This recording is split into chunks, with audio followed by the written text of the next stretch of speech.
Okay, so during this work block, we're supposed to put together all of our Ci3T blueprint documents into an implementation manual for our school. Right. I think we could put this into a file in a decent amount of time, but it will take a while to get consistent across and to really put it together. Maybe we should work in Dropbox online so we can partner up and work in different sections at the same time. Makes sense. All of our blueprint documents are done, right? We finished A2F this morning. Yeah, that's right. I finished our Tier 3 grid during our last work block. Awesome. Nice. Are we going to print hard copies of the implementation manual when it's final? It'd be nice if we have the budget, but it'd be nice to make it available online too so that we can search it. And I want to make sure that all of the pairs have access to it as well. Yeah, and if it's a PDF, you could put it on the school website so parents can access it too. I mean, I would find that to be useful. Yeah, I'm wondering, here's an idea. I want the faculty and staff to use the Ci3T Implementation Manual because it's got everything in there. Their roles and responsibilities, procedures for teaching and monitoring, the reactive plan, the intervention grids. But we already have a staff handbook, we've got a student handbook. Do you think this is going to be too much? We have a staff handbook. I never got one. That's definitely something we need to figure out. Yeah. We don't want this implementation manual to become one more thing that teachers take back to their classrooms and file or never use. The manual really has to be our guiding document. It's like our constitution for our school. Yeah, I only use the staff handbook during emergency situations, and I only get it out when I have to use my red and green cards, and I just keep my class roster in it, so I don't really use it.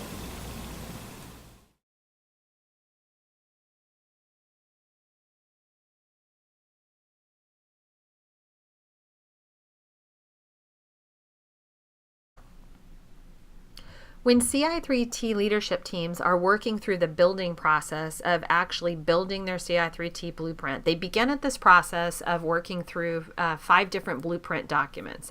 And when those are compiled together at the end through an iterative process that involves input from not just their team, but all faculty and staff, they create what is called a Ci3T Implementation Manual. And through that planning process, that actually becomes the new document in lieu of necessarily a staff handbook per se, that actually becomes like the constitution for your school. And ideally it is intended to reflect what is happening at Tier 1, so primary prevention for all, including roles and responsibilities to support academic behavior and social and emotional learning, procedures for teaching, procedures for reinforcing, procedures for monitoring. It includes a real clear listing of what the plan is to monitor progress in that, including an assessment schedule. It includes clarity on the reactive plan, so that you're learning how to respond respectfully when challenging behavior occurs. So it's not just about preventing challenges or learning errors like in academic behavior and social and emotional domains. It's also a plan for responding. And it includes that clear listing of Tier 2 and Tier 3 supports. Many schools will go on to include a series of appendices, things like what is the instructional schedule to teach the social skills? What is the plan for providing professional learning to support the implementation of a validated reading program such as Reading Street? Or what is the plan to support the ongoing professional learning for particularly like the math component or the institutionalization of regularly scheduled assessment tools?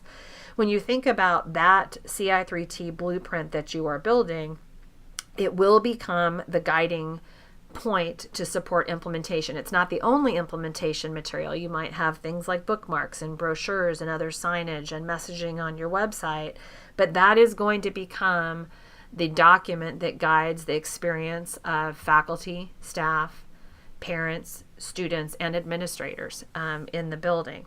And so essentially you can think about this as being like an instructional tool for all faculty and staff. So we need to have it accessible on a regular basis. At some schools, you'll see every single teacher has it. It's printed out. It's spiral bound. At others, it might be on a SharePoint site or on a T drive or in a Dropbox, but it needs to be a working, living document. Some of the districts begin and close every single professional learning with indicating where they're working in their Ci3T blueprint. So it needs to be a working document that is revised at the end of each academic year based on input from your faculty and staff in terms of treatment integrity and social validity, as well as changes in student performance. So we are going to encourage people to not have 2 governing documents for their school, but instead to be very efficient and keep it all located in your Ci3T Implementation Manual.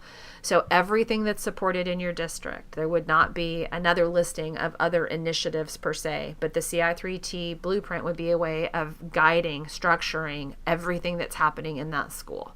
Many people will use it in the hiring process when they're interviewing teachers or new staff members, that to say, please read this before you come because this will give you an idea about our philosophy and how we are organizing supports.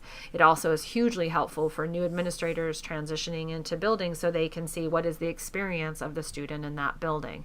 And it will also help them to clarify what their expectations are from the district perspective in terms of their instructional leadership roles.